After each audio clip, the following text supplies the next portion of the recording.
I'm Jeremy, and this is my 99 Mazda Miata NB. And I've had it for about 5 years now, and it's gone through a lot of changes to where it is now. But basics of it, it's puts out about 249 horsepower, has a Rotrex Supercharger on it, intercooled, running on a Mega Squirt, racing beat, straight through exhaust system, on Zeta coilovers for a little bit of handling. I wind it out with auto connection flares, and I'm running Watanabes on R888s. I have an auto connection Fastback, which I really wanted to change sort of the roof line of the car. I sort of was going for like a kind of like a bare bones old mechanical, kind of like a canyon basher type car. I don't really track that much, but I like to go up to Angela's Crest and sort of beat around.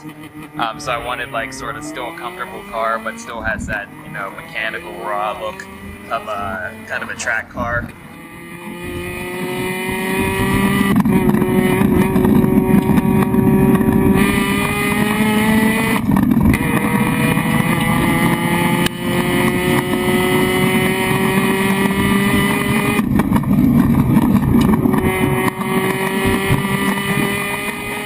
It's pretty fast. I have the 6-speed in it with a 4.3 diff, so it's sort of like time trials gearing. And on the interior, I sort of again went for that sort of stripped down theme, so still got all the comfort features, AC and stuff, but it still sort of has that track look to it. I have a Blackbird Fabworks 6-point roll bar in there, and a couple gauge rings and vent rings that I've made myself on a lathe. Same with the shifter.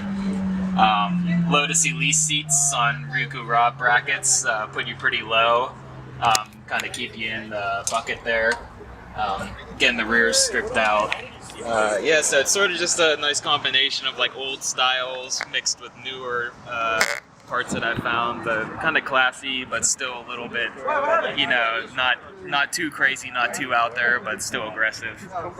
So yeah, it's a fun car, and I really enjoyed it. It's still changing as we speak. I'm planning on doing bigger flares and wider tires, and changing a couple of the mechanical pieces. So it's a never-ending project.